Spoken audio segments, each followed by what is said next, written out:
Hi everyone. Welcome back to my YouTube channel. So in this specific video, we will be discussing about image segmentation task. So till so far, I think we have successfully finished 14 episodes. And I'm assuming that you already have watched the entire videos, right? And you're enjoying it. So in my last section of the episode, I have touched upon the concept of image segmentation. And I really hope that, you have get an intuition sort of that what is image segmentation all about. In this section of the video, my entire focus will be on image segmentation implementation and the core understanding of the same. If you remember, in my last discussion, I have talked about that where actually this image segmentation is being useful. In fact, I have showcased the research paper which was written by me at the time when I was pursuing my master's program at IITH. So, taking the references from there, now let's get started and we'll try to understand in depth about image segmentation task in deep learning. Let me tell you, it is one of the most important thing which we are doing in a real time as a part of a deep learning stuff. A lot many real time use cases are there which I am showcasing you in this specific video, so please make sure that you will watch the video till the very end. Do let me know in the comment section that whether you have been able to understand the concept or not, or whether you will be able to do the implementation in a perfect manner or not. With that, let's get started. But before that, one more announcement. There is a 50% discount going on my website, Tech for All with Priya. So if you are interested to grab any of these courses and you're waiting for this opportunity, please go ahead and check that out. It's because of the festive seasons. So I was thinking to give the 50% off on all my courses.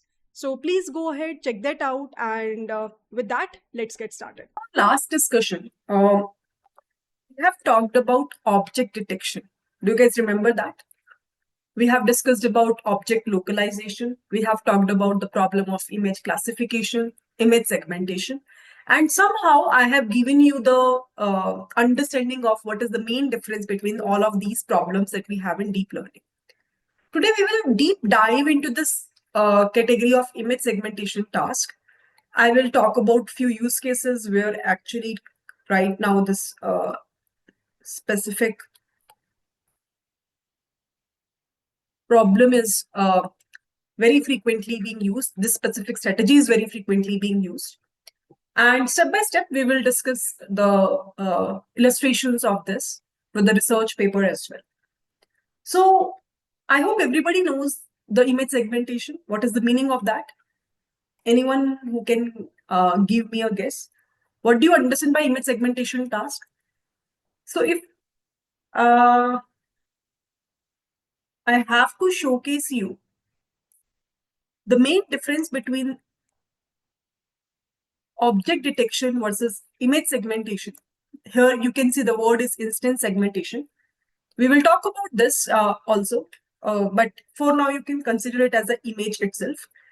So we have discussed in our last discussion, in fact, we did the implementation also in the RCNN, that when we talk about object detection, we are majorly focusing on the object and there will be a bounding box over there. I hope you guys remember that. Can I get some quick confirmation? We have done the implementation, right? So this is what we have done in the object detection portion. Basically, when we talk about image segmentation, we usually try to mask the entire object. So there the focus is not to create a bounding box as sort of thing, but the focus is to just do a masking, meaning here you can see this image, this image, this image. This is a mask image where you will be able to observe all the pixels are having a similar value, which indicates the dogs and the cats, whatever whatever with the object it is there. So that is the main difference between object detection versus instance segmentation. Does it make sense? So someone is saying my voice is echoing. Is that so? Or is it clear to everyone? It's clear, right? Great. Perfect. Now, uh, I hope this is clear. So what we are doing over here, we are somehow in image segmentation. trying to divide or partitioning the image into multiple segments. And then the main thing that we are doing over here is that there will be a regions which might not contain any information. For example, these are the regions which are not useful for me. I'm just completely escaping that. We're just using the important segments. For example, these are the segments for my image. And just I'm doing a masking. Masking means doing a similar color in the entire image so that the complete focus will be there. Now, if I will do this kind of a masking, what actually it gives to me? Any guesses? What actually it is giving to me? So in object detection, we are building a bounding box. In instance segmentation or image segmentation, we are doing a masking. So what does masking will help me to understand? We will talk about this, Khushbu, when we will use this. I think this question will help you to understand this question.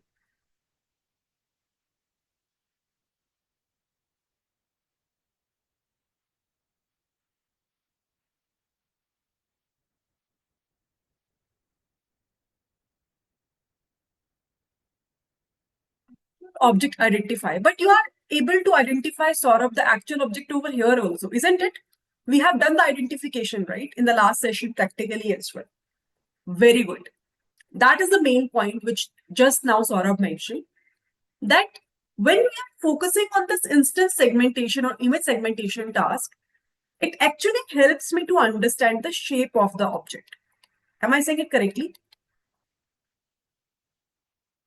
Which is not actually feasible in the object detection task. Do you guys agree with me? Right? Now you will ask me that, why do we need to identify the shape of any object? Uh, Once I will be able to identify what this object belongs to, then it's okay, right? We can do our task, but it's not the case. There are multiple use cases where the importance factor is to identify the shape of the object. One example could be the example of a cancer cells. So I hope everybody knows that this is a critical problem, right?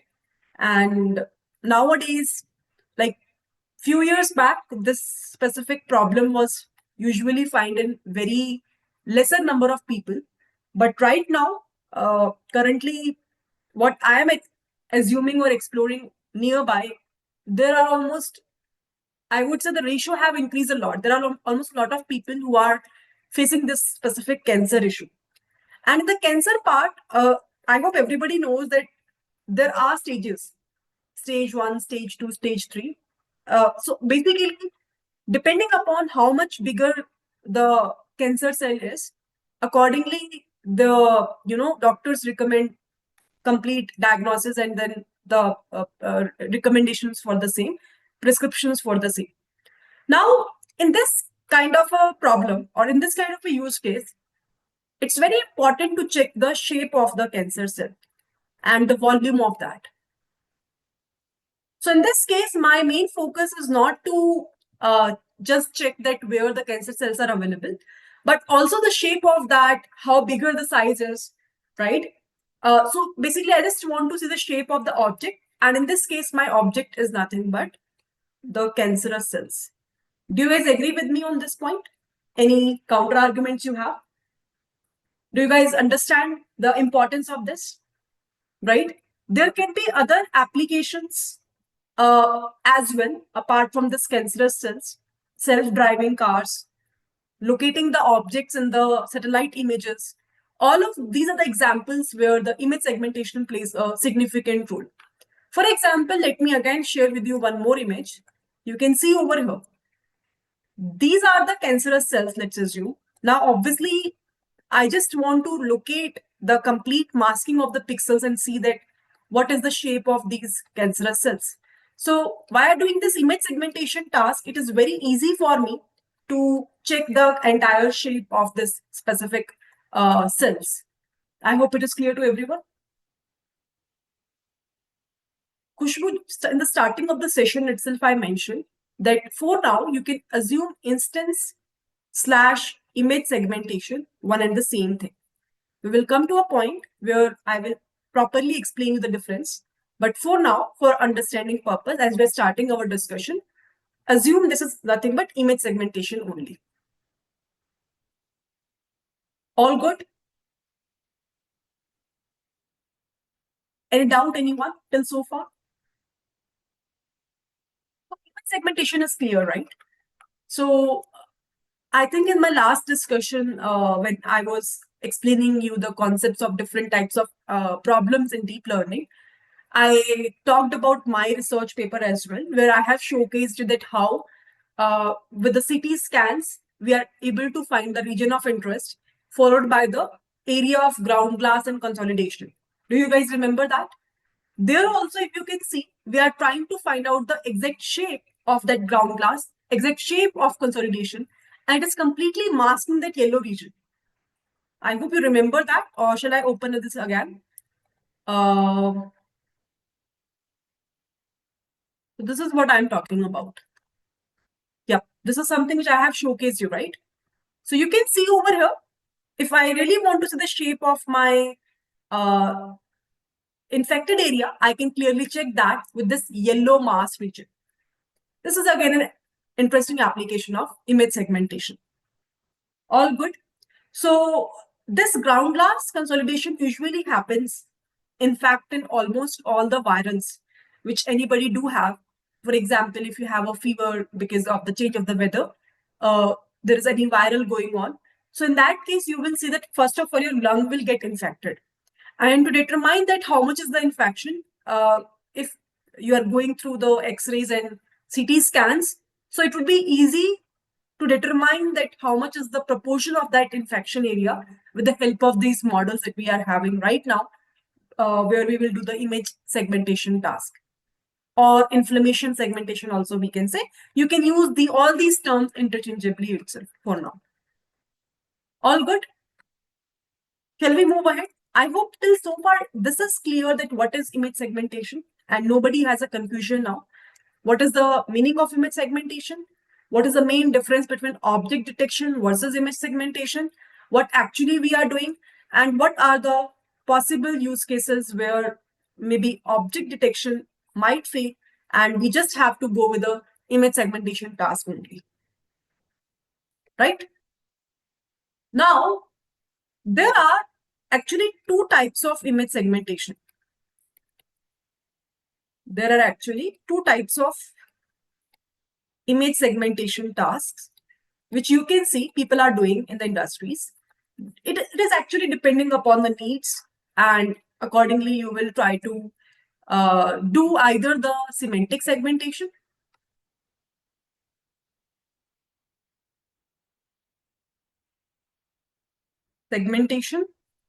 or you might be doing the instance segmentation. So in the diagram above, you have seen the word instance segmentation, right? So it is a one type of image segmentation. So image segmentation problem having two components. Either you will work for a semantic part or you will work for an instance part. So we have a semantic segmentation and we have an instance segmentation.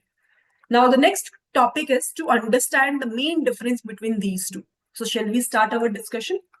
Everybody is ready?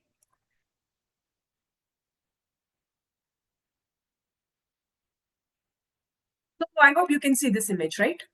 Can I paste it above?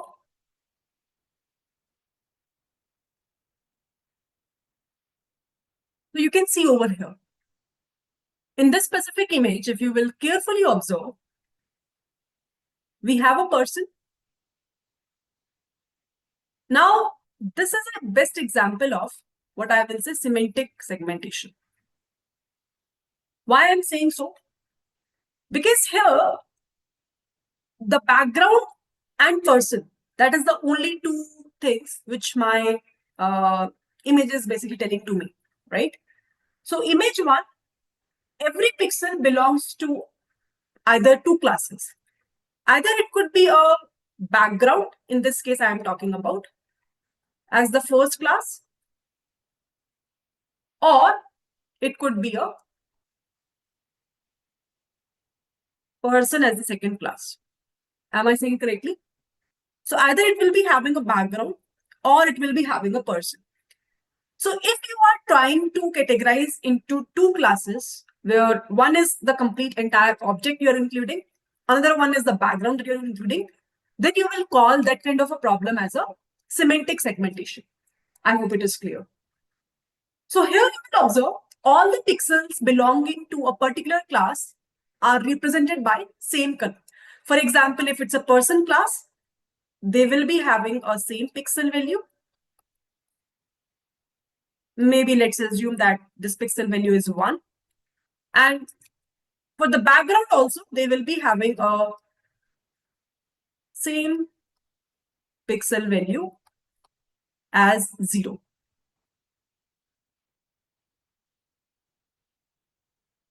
Is this correct? They will be having a same pixel value as 0. Make sense? But when we talk about instance segmentation, as you can see the diagram, here it assigns, I would say, a particular class to each pixel. For example, this is a person class, but this is person 1, 2, 3, 4, and 5.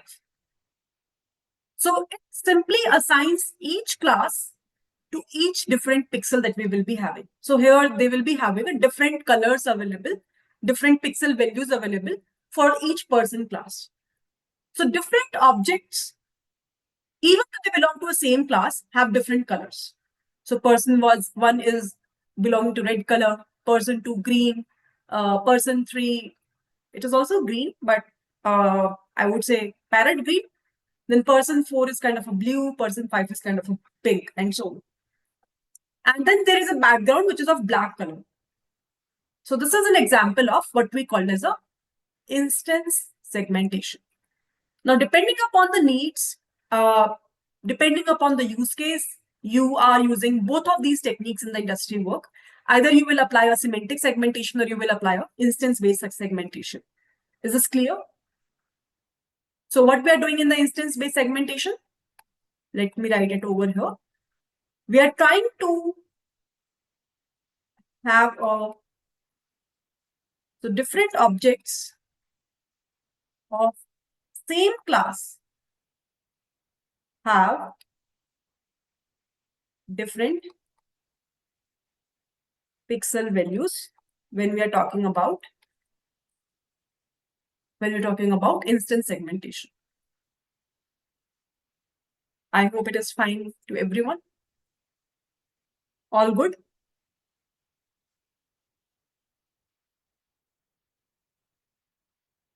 Perfect.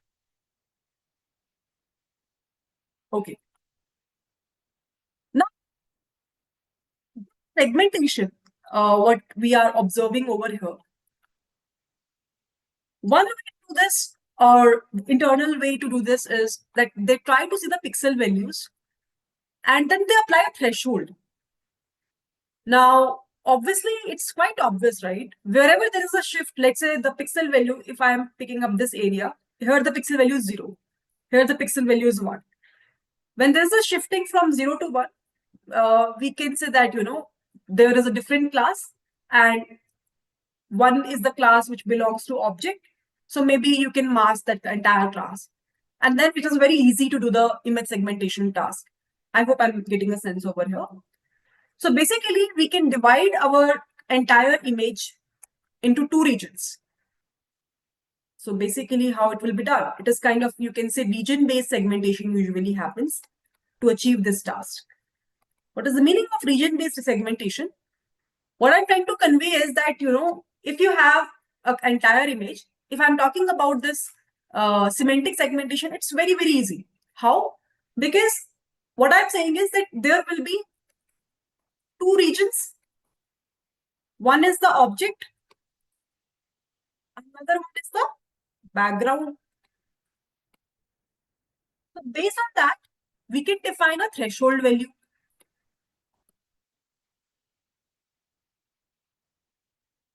Based on that, we can define a threshold value.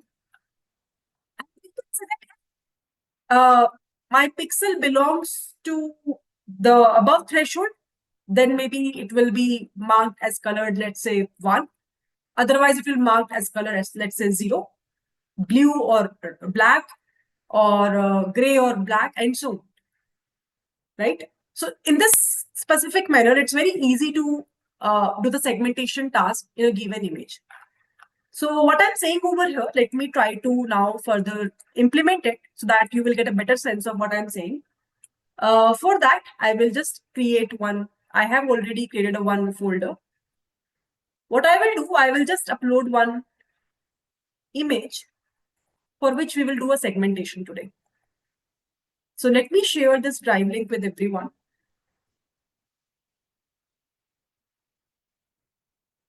Just give me a confirmation whether you will be able to access it or not. And I'm opening a file also inside this folder itself.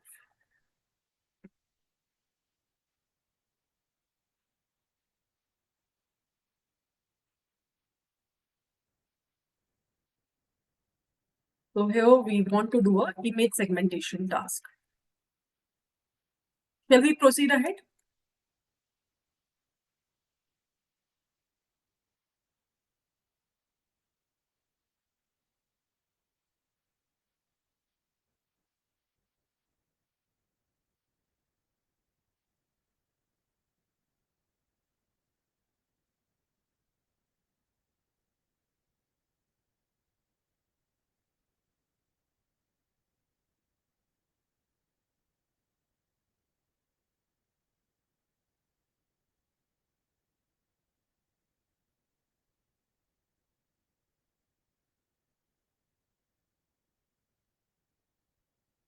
Can I get a confirmation from everyone?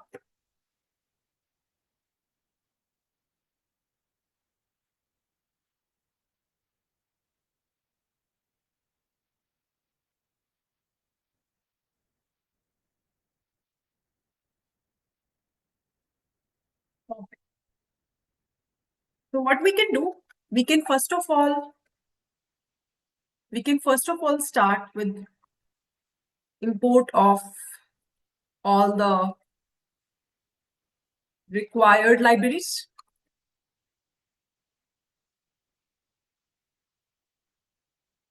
And one more thing we have to do, we need to upload the image, which we want to do a segmentation task. So I have just uploaded this JPEG file. Now, let's say NumPy is required, so I'm importing NumPy. CV2 is required to deal with the images. I'm importing that as well. For visualization per se, matplotlib dot pyplot as PLT is required, so I'm uploading that as well. Done. Now I want to read the image. So in the PLT, I have a function called as imread, which can be helpful for me to read the image. Now inside this, I will just mention the path of my image. Let me copy the path and paste it over here. Once it is done, if I will say plt dot, I think imshow is the function, if I'm not wrong, which is basically helping us to show the image. And if I just try to print it, we can clearly see how this image looks like. All good? Are you able to read this image? Is this fine till so far, everyone? Perfect. So here, what we have done is, we just read the image. And this is how it looks. What is the observation? It's a 3D image, right? Because it's having 3 channels. It's a colored image, and we can verify the same using image.shape. If you will do this, you will be able to observe that the shape of this image is 192.263,3. So I hope you all remember, I have discussed this point in the previous discussion as well, that this last 3 indicates the number of channels. And it's 3 because it's an RGB image. But if it's a grayscale, it will be always 1. Do you guys remember that? I have discussed this point. Makes sense, right? Now, whenever we do these kind of tasks, and when you are dealing with the colored images, do you know what is the first step in doing a pre-processing task before jumping towards segmentation of anything?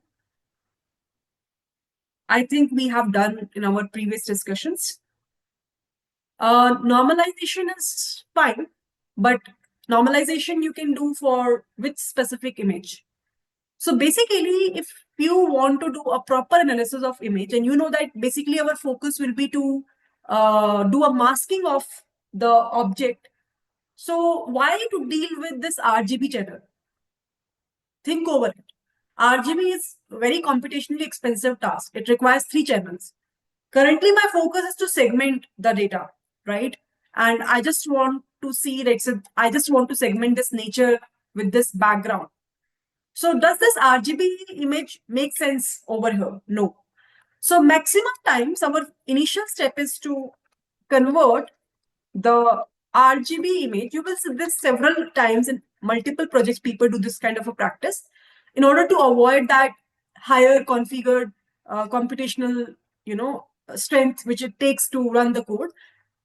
Within a lower configured system with a lesser GPUs, we will be able to do our task in a accurate manner. So that's the main reason we try to convert the RGB image to a grayscale image. Now, once we will be able to do the conversion, how can you do that? So you can say, I want to get a gray image. So there is a function we have, RGB to gray. Now, I think there is some import required to import this. Yes, it's required. So I think it is available in from skimage.color. We have a one function called as this RGB to gray, and then directly we can use this function to do our task. So now what we can say? We can say that take the image and convert the RGB image to a gray image. So it will do that conversion. And after that, if you just want to see how your image looks like after conversion, so you can check that as well.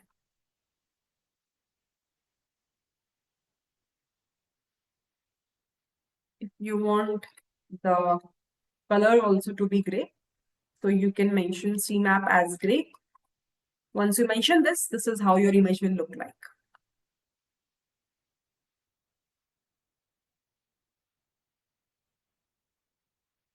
All good?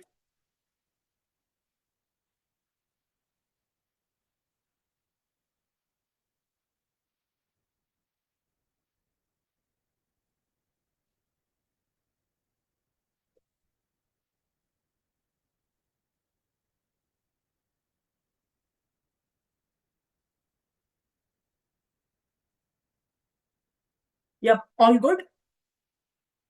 It's not about remembering these things. जब आप code लिखोगे खुशबू, तो you will automatically get these intuitions. देखो, आप सबको पता है, right? जब हम colored images की बात करते हैं, whenever we talk about these colored images, तो हमें ये पता है कि colored images में 3 चैनल होते हैं RGB. एंड हमने पिछले कुछ डिस्कशन से सीरियल आर्किटेक्चर्स के बारे में भी पढ़ा है. आपको पता है कि हर एक टास्क कितना कॉम्पिटिशनली एक्सपेंसिव होता है, क्योंकि हर टास्क के अंदर मल्टीप्लीकेशंस हो रहे होते हैं with respect to the filters, और लास्ट में जाके फ्लैटनिंग लेयर होती है. अब द सिंपल आइडिया इज कि यहाँ पे 3 चैनल्स है, मतलब कि हर एक इमेज के 3 मैट्रिक्स बनेंगे. और अगर आप उसी सेम इमेज को लेके चल रहे हो RGB को, सो यू कैन इमेजिन कि कॉम्पिटिशनली वो कितना ज्यादा एक्सपेंसिव टास्क होगा. The only idea to convert this image to grey scale is कि मेरा चैनल एक हो जाएगा, तो सिर्फ एक ही एरे पे मेरा काम होगा, मेरा सेम काम 3 बार नहीं होगा. And this actually enhances the performance of the model. It actually trains the model really fast. और ये डिपेंड करता है कि कौन सा यूज केस आप यूज कर रहे हो। मेरा यूज केस आज इमेज सेगमेंटेशन का है, वहां पे मुझे एक सुंदर ब्यूटीफुल पिक्चर नहीं चाहिए। बट अगर मेरा कोई ऐसा यूज केस होगा जहां पे as an output we genuinely need some great picture, so I won't do that step. So don't cram it, but try to understand the logic. For example, जब मैंने अपने रिसर्च में काम किया था, so we do have pictures of CT scans. अब CT scans की भी काफी अच्छी क्वालिटी में हाईली कॉन्फ़िगर्ड पिक्चर्स आती है। हमने क्या किया, हमने वही ग्रे स्केल में उस पिक्चर को लिए, क्योंकि मेरा पर्पस क्या था, मेरा पर्पस सिर्फ लंग रीजन में उस जो ग्राउंड क्लास और जो कंसोलिडेशन जो इन्फेक्टेड एरिया था उसको निकालना था। मेरा उससे उससे ऊपर कोई मतलब नहीं था उस इमेज का। तो मैंने ग्रे स्केल पे करके एक चैनल बनाया सबसे पहले। उसके बाद फिर एक और टर्म आती है रीजन ऑफ इंटरेस्ट। ये मैंने उस दिन भी आप लोगों को बताया था, और ये हम करते हैं हमेशा। ये भी एक इंपॉर्टेंट स्टेप है पाइपलाइन का, और ये मैं आपको डिस्कस भी करूंगी आज के सेशन में। कि अगर मान लो हमारे पास एक बहुत बड़ी पिक्चर है, आपने उस पूरी की पूरी पिक्चर को ग्रे स्केल पे कन्वर्ट तो कर दिया। लेट्स से कि you have converted the entire picture to grey scale, that is completely fine, conversion हो गया। बट लेट्स कि मेरे उस एंटायर पिक्चर में जो मेरा जो काम था मेजरली इस इमेज को सेगमेंट करने का, वो लेट सपोज कि सिर्फ इसी एरिया में था। सो ये जो बाकी की बाहर की आउटर बाउंड्री की स्पेस है, ये तो बेकार है ना। It's something which is unusable for me. So हम क्या करते हैं इमेज सेगमेंटेशन में, हम बोलते हैं कि हम रीजन ऑफ इंटरेस्ट जो है हमारा ये है, इसको हम एक्सट्रैक्ट कर लेंगे। And for that, we apply a lot of stats, we apply a lot of techniques to grab that region of interest. और फिर इस रीजन ऑफ इंटरेस्ट जैसे मैंने ग्रैब कर लिया, तो मेरे पास सिर्फ ये आया, ये पोर्शन आया जिसमें मुझे पता है कि मुझे सेगमेंटेशन टास्क लगाना है। और लेट से इस पोर्शन के अंदर मेरे पास कुछ ऐसी सेल्स है जो कि मुझे फाइनली मेरे मॉडल से निकलवानी है। तो यहाँ पे मेरा मॉडल डिटेक्ट करेगा कि अच्छा ये सेल्स यहाँ पे अवेलेबल है, और वो बता देगा कि ठीक है ये आपकी सेल्स है जो कि मेजरली प्रॉब्लमेटिक है, let's say it's a cancerous cells. तो that is the entire flow. तो सेम चीज यहाँ पे होगी, यहाँ पे वही हमारे हमारे पास एक बढ़िया सी पिक्चर है, एक अच्छी सी सीनरी है, बट मुझे उसका रिक्वायरमेंट नहीं है। मुझे तो बैकग्राउंड को और फोर फ्रंट की पिक्चर को सेग्रीगेट करना। तो मैं आरजीबी के 3 चैनल लेके क्यों करूंगी? It will actually impact my performance, it will actually require highly configured GPUs which I might don't have, और my laptop doesn't have that। अभी तो काफी इजी हो गया है because we have these cloud based platforms. आप सोचो कुछ साल पहले तक ये सब नहीं था, and people don't have the money also to spend on those highly configured laptops। So that is the main reason these steps was designed at that point of time, and today also people are using this।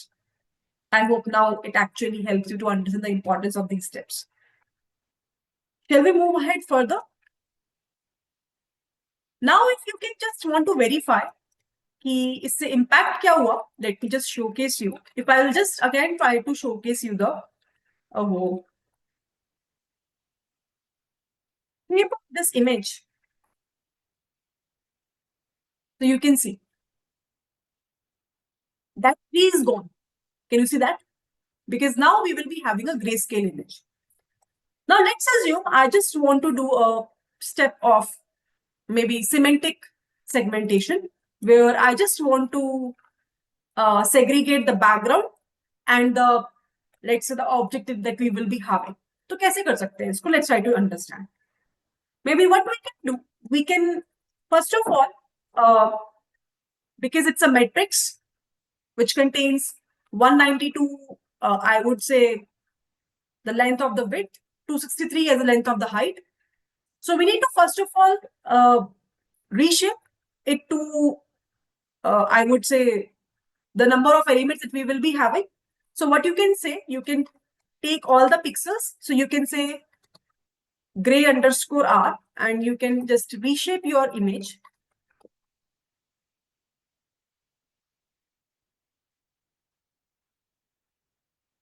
with the number of elements that we will be having।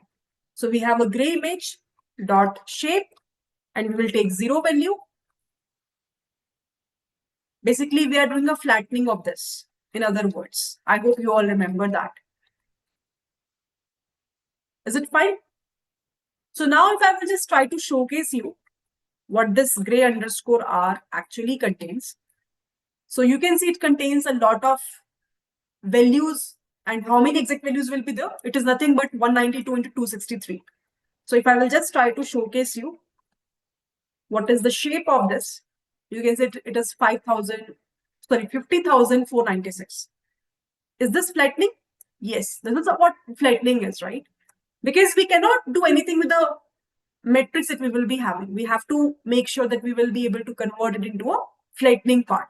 So now we will be able to do it. I hope it is clear to everyone.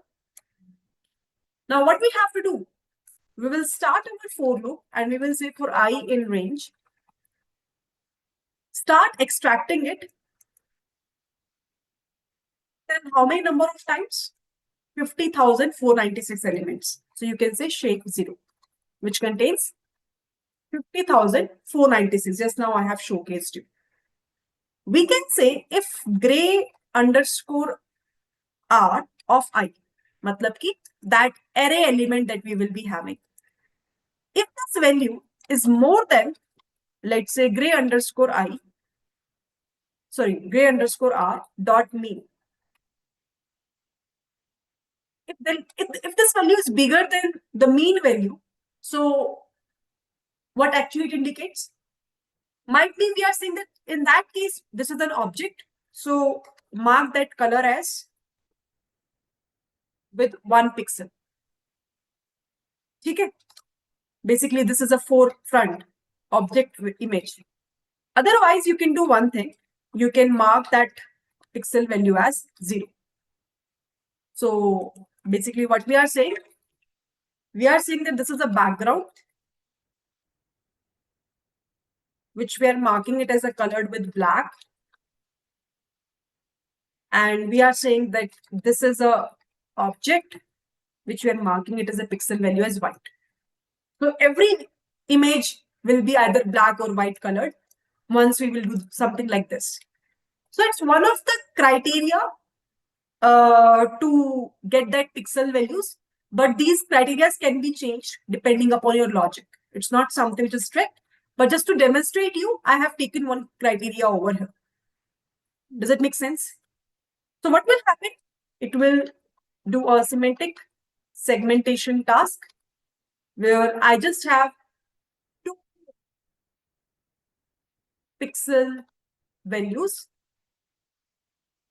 one for the object and another for the background. Is this correct? Is this making sense to everyone? All good?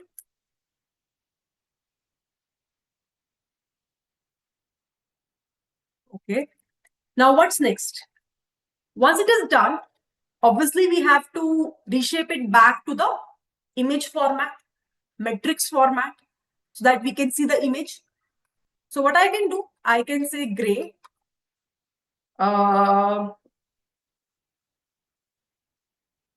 semantic image, semantic segmentation, let's say, which is equals to, you can say gray underscore R. We have to reshape it to shape 0 and shape 1. So what we can say gray underscore R, gray underscore image dot shape of 0. This will be the first x-axis and y-axis will be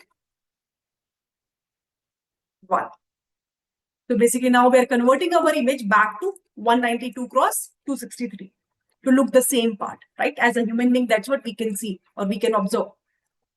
Now, if I have to again showcase this image, how it looks and what we have done actually. So you can just print this. And again, you can mention the color map as gray. And if I'll just try to print this. Can you see it? So something we have done it. We have just choose some criteria to segment my entire image into black and white pixel. Because I have just done two classes. One is maybe the background, another one is maybe the entire current object. That's what's called as cementing. If I want, I can convert it back, convert it to multiple classes as well. That is also possible. For that, maybe I need to assign some different sort of pixel values. We can do that. Shall we try that as well? To assign multiple pixel values and see how the image segmentation looks like. And that is where we will be having the instance segmentation. Can we discuss that?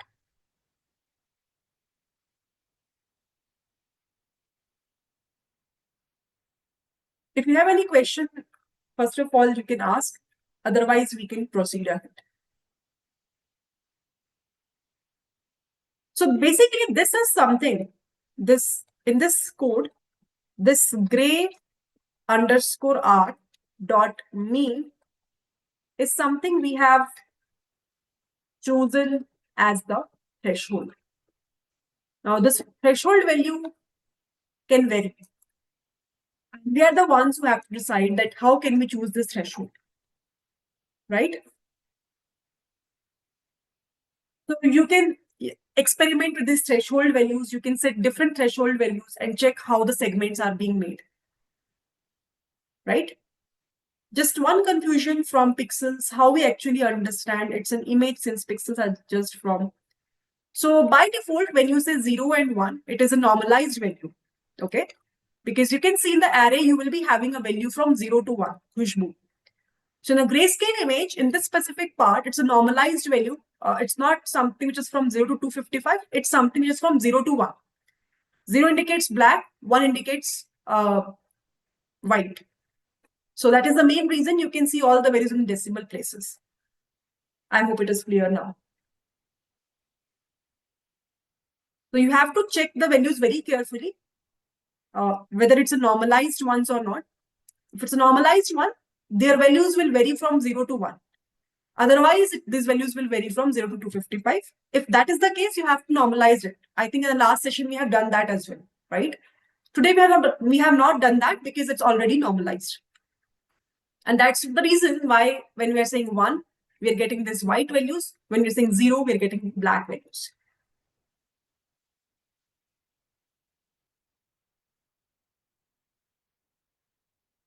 All good? Interesting?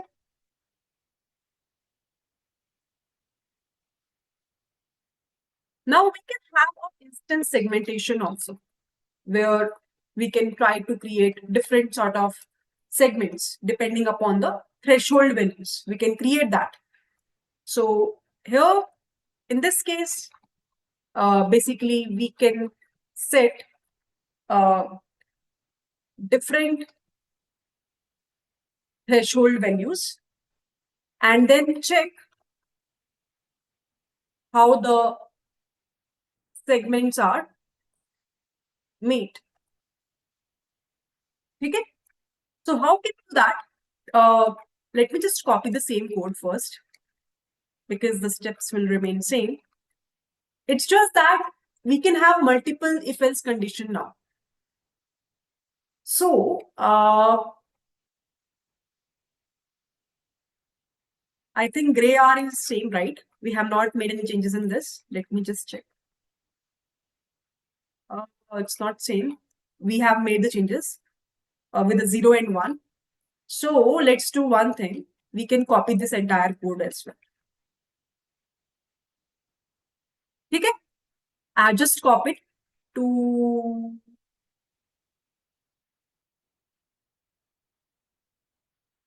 but why it is not coming up? Acha.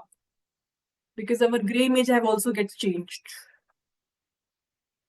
Okay, let me do one thing. We have to do one more thing. We have to follow this step so that we have original values available. So let me do one thing. Now it should be same. Gray image and then gray image dot shape. Perfect. Now it is clear. I just copied the entire value so that everything will remain the same. Now let's get started. So basically, instead of just having only two conditional values, 1 and 0, we can have multiple conditions now. So we are saying that, if the gray of I is more than this mean value, maybe you can mark this pixel as, let's say, 3. Different color. I don't even know what is that color belongs to, but let's see. Okay. Now, if that is not the case, I can apply some elif condition and I can say if this value is more than, you can, let's say, another threshold is 0.5, you can mention. So in that case, you can mark this value as maybe 2. If that is not the case, you can say elif gray of r of I. If it is more than, let's say, 0.25, you can mark these values as, let's say, 1. Otherwise, you can mark this value as 0. So I have given some random thresholds, and based on those thresholds, I have written potentially different sort of values. Now, again, here, instead of semantic, I will do now instance, because we have a different sort of segments now, right? And we will try to print this, how it looks. Everything will remain same. Shall we try?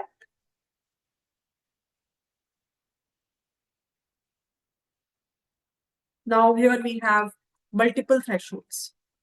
In this case, we have chosen 0.5 as the threshold. In this, we have chosen 0.25 as the threshold. And in this, we have chosen,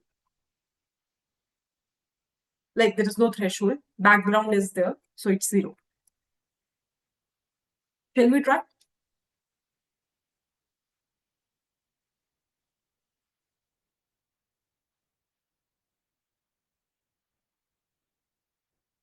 Let's run this, and here we go. Can you see 4 different segments over here? 4 different sort of colors over here, instead of just saying black and white. See this image very carefully. You want to save it, you can save it as well.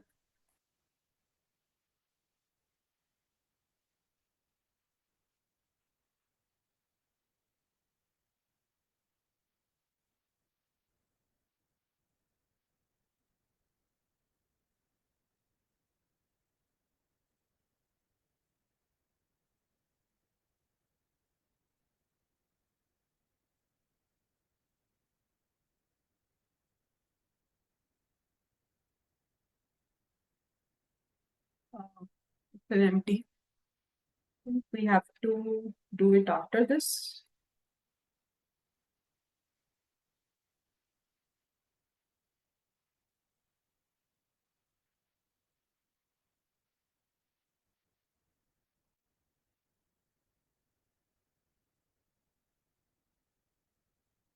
Perfect. So you can see over here. Can you see 4 segments over here in this image?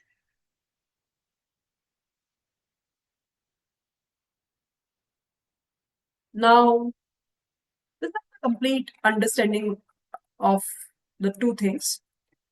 If you are clear, then we can move ahead. Just give me the confirmation. In the meantime, let me save this image as well.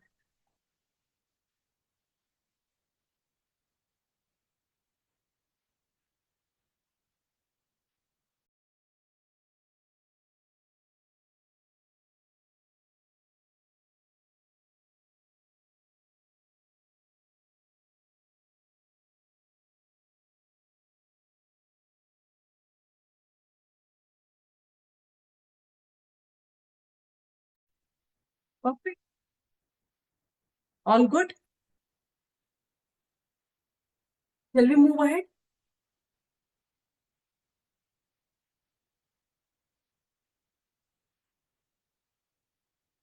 Now, there are few obviously advantages of using these sort of methods which just now I have talked about. What are those? There are few advantages of using the above approaches. What are those? Advantages could be one thing, calculations are very simple. I think everybody can understand that, okay, how the internal calculations are made and how we will be able to get the segments, right? Because the calculations are very simple, the operation is very fast internally. So we have a faster operational speed and instantly we will be able to get the results as well. And the last thing, whenever the object and the background have high contrast in the image, have high contrast in the image. So obviously in that case, we can say pixel values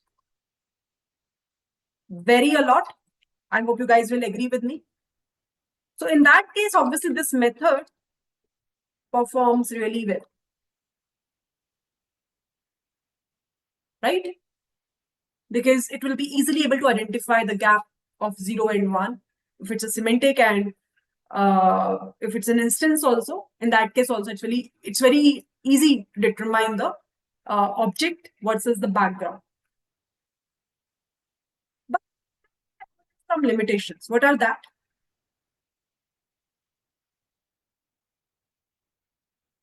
But there are limitations of this approach. Like when you have a high contrast image where the background and the main object will have a contrast, then this specific approach will work perfectly fine. You can use this strategy which we have discussed just now.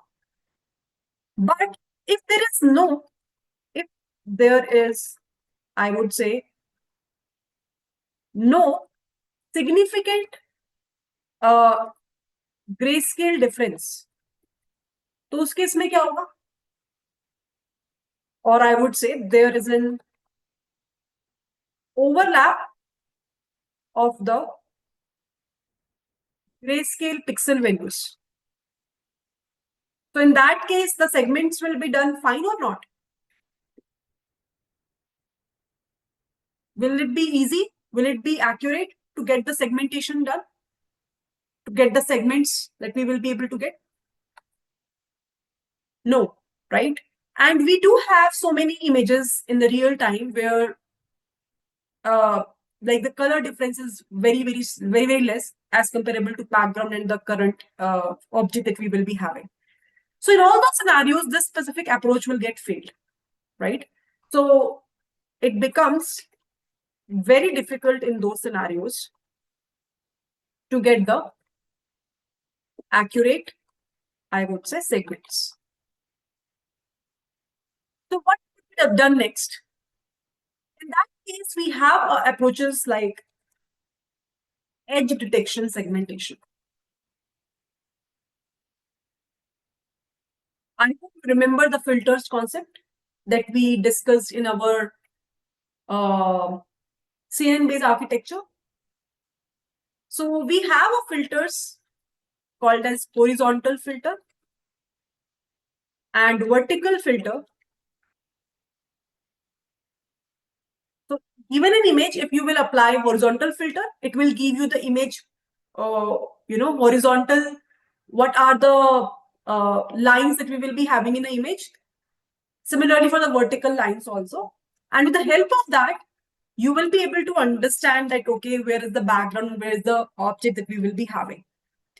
You can explore about this at your end. What are those filters that we will be having? And it's same concept that we have in the convolution. So basically, if you will try to explore this, let me just showcase you what actually you will be able to achieve.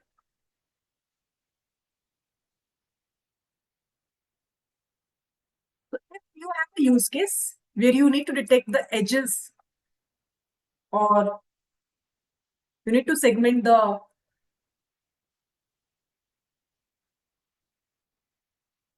edges in a horizontal or vertical direction. So we have filters available. Let me copy those filters as well.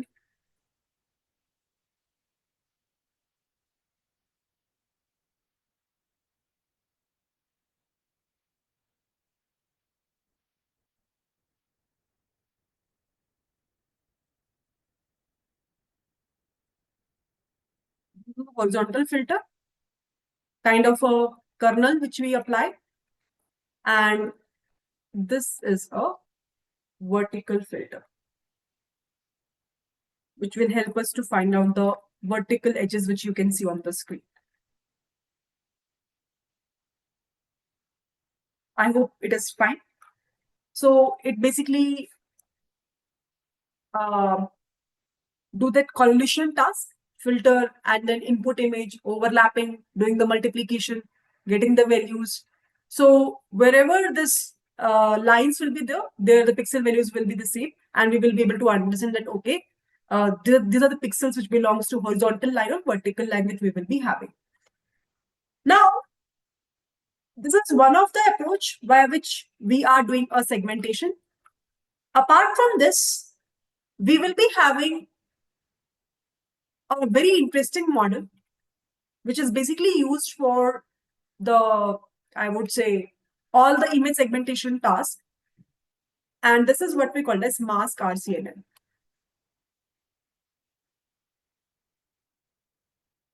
This is built on top of what we have discussed in RCNN, finding the regions and then doing that CNN based part at the end to get the final result. All the data scientists and researchers at Meta, they have developed this deep learning architecture called as mask RCNN. It creates a pixel-wise mask. So I will just talk about this now. Have you guys learned about faster RCNN? So we have talked about RCNN. So the team has told me that you have already given the recordings for this part as well. Faster RCNN. So this is simply based on what we have discussed in RCNN with a small change. Anyone knows that? What is the change?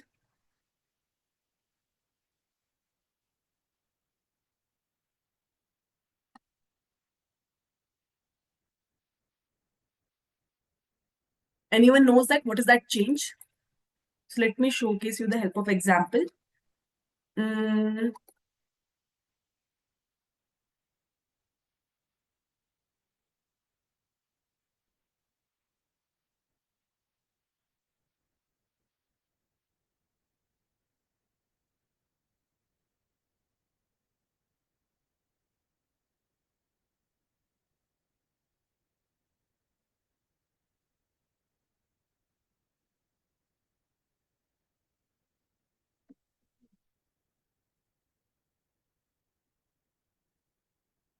So I hope you remember this picture.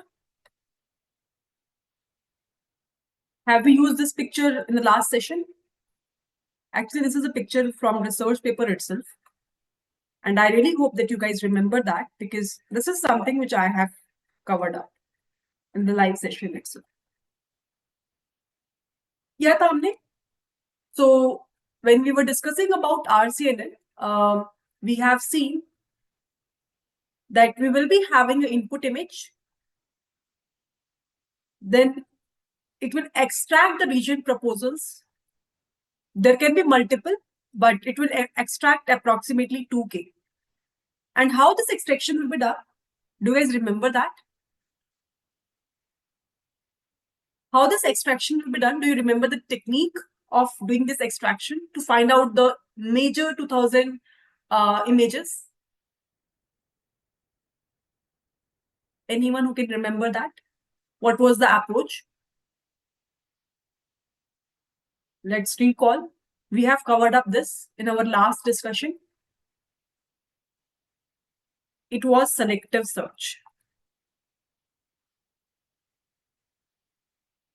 which is a sort of a greedy technique. Have we covered up this or not? Do you guys remember that now? Or shall I open further?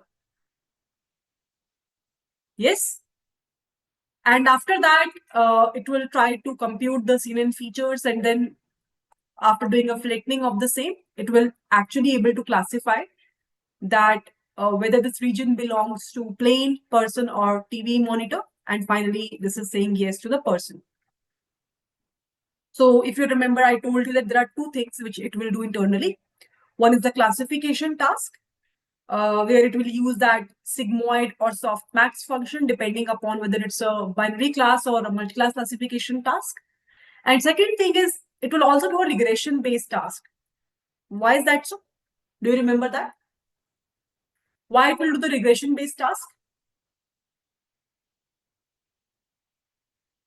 Exactly, for the bounding box. Okay. Now, when we talk about faster RCNN, the problem is that this technique was very slow. And if you want to do it, this specific task on a very huge amount of data, which contains images, the results were, not that much fast, and training took a lot of time. And that is where researchers have optimized the performance by using a faster RCNN.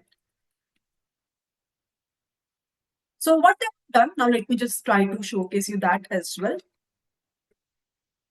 The only change was this selective search. Now they're not using the selective search over there.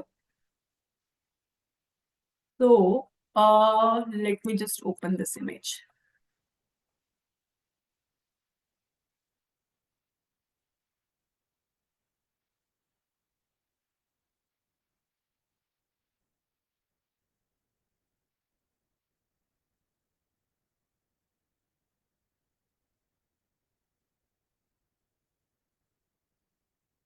So you can see over here in this image, they're not using a selective search. Now, in order to extract the features, they're using itself a CNN-based architecture to get the results in a faster manner.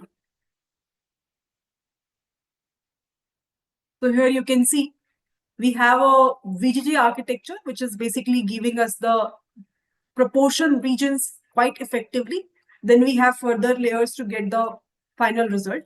The main point over here, the main difference between this architecture and the above architecture is the concept of selective search, which is applicable in the first part and is not applicable in the second part. Remaining things will remain same. I was thinking to find out a similar sort of image, and that's why I was just juggling up. But you can see it's not something which is different. The region proposal network, RPN, starts with input image being fed into the backbone of CNN. Input image is first resized such that its shortest side is 600 pixels with the longer side not exceeding 1000. Output features of backbone network are usually much smaller.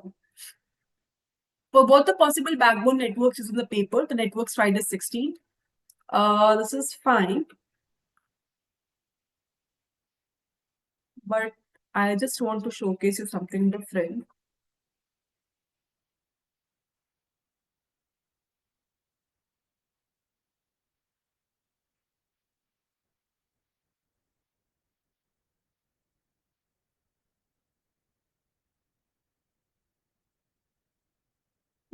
For now, I'm not getting any suitable image, but that's the main difference. I hope you're getting my point.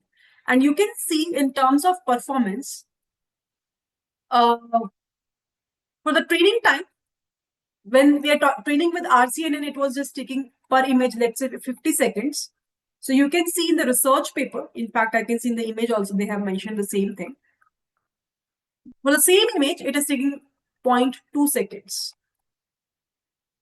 to train the single image.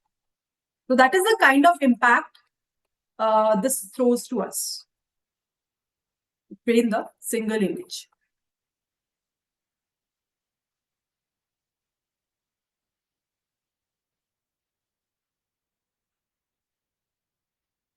Train the single image. Now, mask RCN, which is a topic for today, where we are talking about it's a again RCN based model. Here it is built on top of this faster RCN, meaning the architecture is somehow similar. It is also basically helping us to deliver the object, the bounding box. But apart from this, one more thing which it will return is the object masking. Object masking, which is required in the image segmentation task. So Let me now just showcase you one document, which I will share with you at the end of the discussion as well. So you can see this is the image of this mask RCNN, and you can see what is the output it is giving to us. So can you see whatever be the person objects that we will be having? So let me just try to upload this image as well to make you guys understand in a better manner. This one. So can you see in this image why it is called masked? You can analyze whatever be the persons available. All of these are the masked in the output part, and that's what we called as a step of image segmentation only. Am I saying it correctly? This is nothing but we call it as a step of image segmentation only. Now, how will it be done? For that, the intuitive knowledge of fast RCNN will be required. If you are not able to having that idea till so far, you can go ahead, explore, watch the recordings. Then this complete architecture will be clear to you. It's not that much different from what we have covered up in faster RCNN. The only point over here is that why it is called mask. The only reason is the final output that we're getting over here is kind of a mask with respect to the objects that we're getting over here, which was not happening in the previous architectures of RCNN and faster RCNN. So here you can see we take an image as an input, pass it in the convolutional network, returns the feature map of that image. RPN is applied to these feature maps. This is something which comes from the background of this faster RCNN. It returns the object proposals. Then ROI pooling layer is applied. This is something which is important in a mask RCNN. I hope everybody knows and understands the concept of max pooling. Do you guys remember that? What was the purpose of max pooling in convolutional neural networks? We had a pooling layer in CNN architecture also. Do you guys remember that? Extract the maximum pixel value. In our ROI pooling layer, we try to take the entire pixel, whatsoever object we want to take, and we break down all the proposals, all the pixels to the same size. So here we finally pass the you can say proposals or those pixel values to the fully connected layer to classify and output the bounding boxes and the mask for each proposal. So basically, wherever the object will be there, it will try to first of all categorize that, okay, there are the objects, for example, in this specific image. What it will do is, let me just open my pen. Not global average pooling. So let me just showcase you over here. First of all, it will try to understand that, okay, there are these objects available. Okay, via this RCNN concept that we have covered up. Once it is done, wherever the objects are available, can you see here, here, here, here, it will be able to identify these regions where the exact objects are there. Now, ROI align. Basically, here the pooling means that it will try to take only those samples and maybe for all the images, it will try to downgrade them so that it will be easy for further pixels to do the re-evaluation of the same and to mask it to the same pixel value. So it will try to convert it to the same pixel value because at the end of the day, we will be having the same pixel value available in all the objects. We don't want different pixels, right? Because we are trying to mask this entire. And this is the process which we're calling it as a ROI pooling. I hope now it is clear to everyone. Done? This is something we are only doing in the mask RCNN, not in any other architecture, because this is where we want image segmentation tasks to be done. We want the segments to be available, right?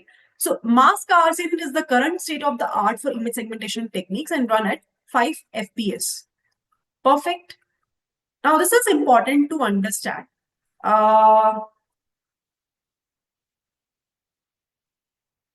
our entire discussion, if you guys remember, we started our discussion with the concept of image classifications on MNS data. Do you guys remember that class?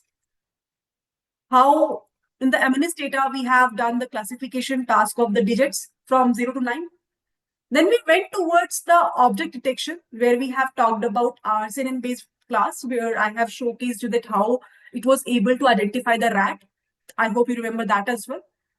And today Practically, we have seen that how the image segmentation task will be done.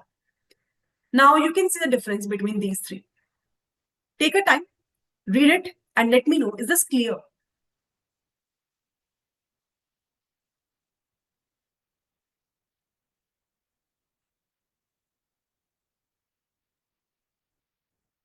I'm waiting for a few seconds. Take a pause, read it, and then let me know, is this something which is clear to everyone?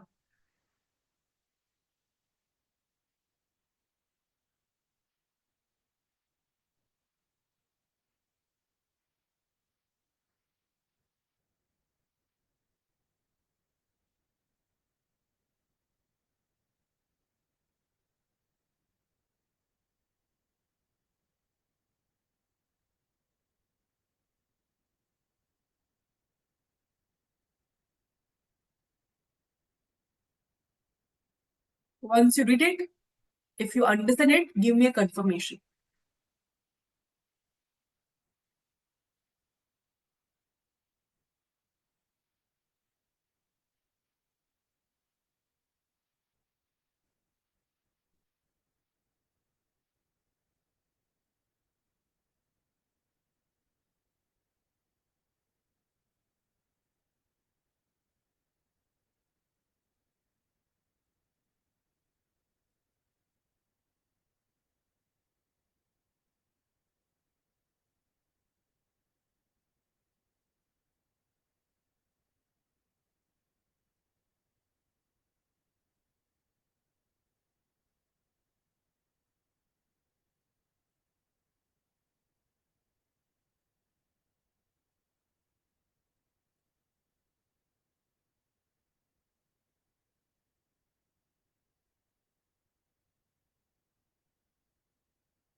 चले आगे?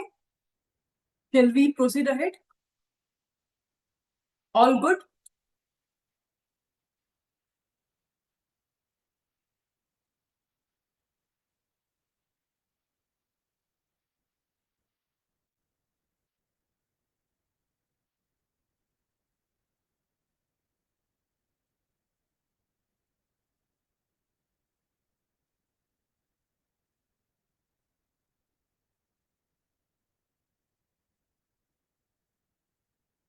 Can two similar kind of objects, like two persons, can have uh, same pixel values? Yes, they can have. They can have. It depends on their features. Um like nowadays, in the field of generative AI, we can even create a replica of two images, right? So, which looks almost same. So that is possible.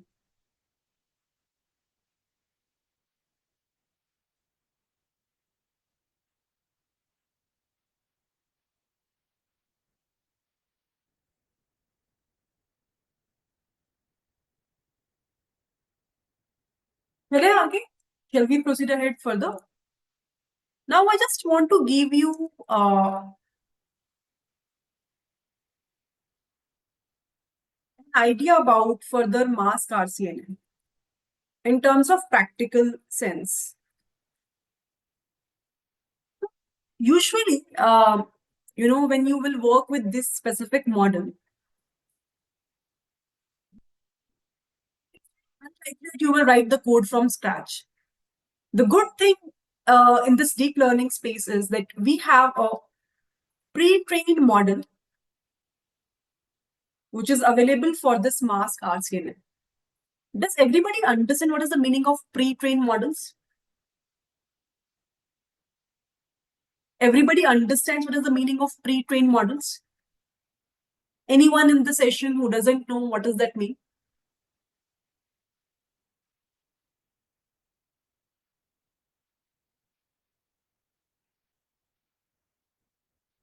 Either yes or no. Can I get some response?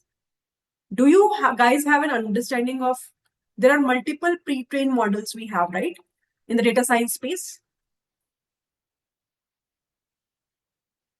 Not necessarily a pickle file, but can be any file. Basically, the weights are stored already somewhere, right?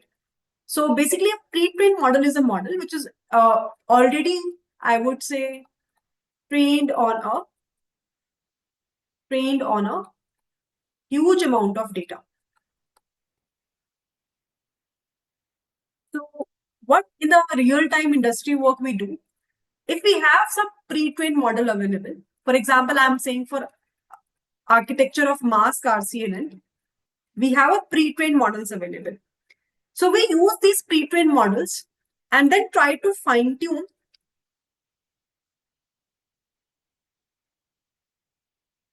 on our data to get the desirable results. Fine-tune on our data to get the desired results. So basically, if I will try to showcase you where this pre-trained model is there and on which specific data it is being trained on. So this is the data, COCO, Common Object in Context. So if I will just try to showcase you, this is the dataset example which you can see over here. I can download the research paper. Okay, let me just check. Okay, so here you can see Microsoft COCO, Common Objects in Context. And here you can see that in this, we do have data where image classification is being done, image localization is being done, semantic segmentation. Now everybody knows what does that mean. It is being done. And then we have an instance segmentation as well.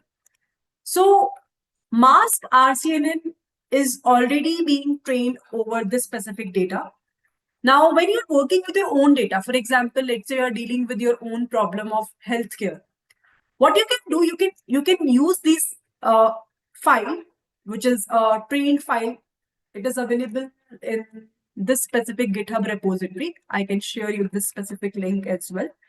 So the original code you can find it from here, but you can download the H5 file, which is a pre-trained file from this GitHub repo.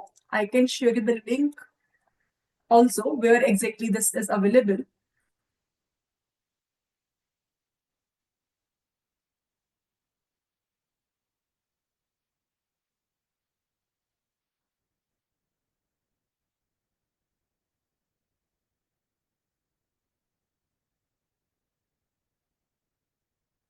तो इसी के अंदर ही कोई file होगी .h5 करके, and inside that itself we do have the weights. Anyhow, I'm sharing you the link. So once you click on this link, so it will say that mask RCNN COCO. What you can do, you can download this, and once you download this file, it's a .h5 file where all the weights will be there, right? So this is something which is a pre-trained model file that we will be having. What we can do is, I'm just saving it over here. You can simply use this file. There we have all the weights available.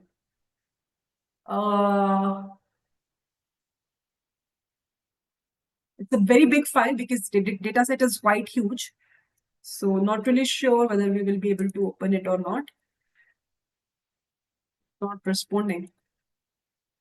I hope my system doesn't get hanged.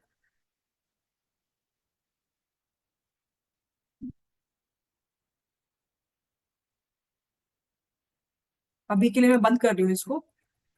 But you can just check at your end. ठीक है? Otherwise, if the system will go for restart, then that's an issue.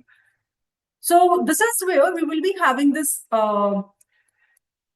files available. So what usually we do, we take this H5 file in our, implementation part per se. And then if let's say whatever problem you are doing, you can on top of it fine tune all over data. What is the meaning of fine tuning? Basically, if let's say you are dealing with a healthcare problem. So now pre-trained model which understands the pattern, which knows what is the meaning of semantic segmentation versus the instance segmentation. So when you pass this healthcare data and you will process that on our pre-trained model, it will be able to give you a segmentation results. And if it is not giving you a perfect result, you can in fact train on top of this your healthcare data. If you have a label data, you can provide the proper labeling that this is, let's say it's the cancerous cell, which we are looking for in our model. And then the whole process of doing a segmentation will start. So what I'm trying to convey over here, that in this field of image segmentation, in the mask RCN, we have a pre-trained model, nothing we have to do from scratch, and it's very easy to implement, right? So you can see this is an implementation of mask RCN. Once you open it, you can find the research paper where everything is written over here. So in 2018, it comes up and you can have a read after this session. This is the task for today's class for everyone. Whatever be the important resources we have, I have already shared in the link of this specific chat, right? If you want, I can do one more thing. Let me just do one thing. Let me create one document, a reference document. So I'm writing over here the links which I really want you guys to go through after this discussion for today. This is Mask RCNN. This is the original Mask RCNN GitHub repo. After this, I have shared the download link. So we have a pre-trained Mask RCNN model, and it is available over here, right? What else I have shared? I think this is the only thing. After this, there is one article which I really want to share, which I want you guys to refer at your end.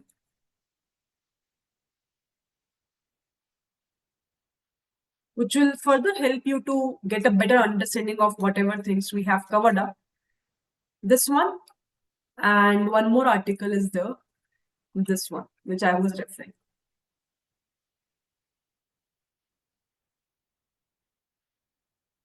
This could be article 2 and article 1 will be 1.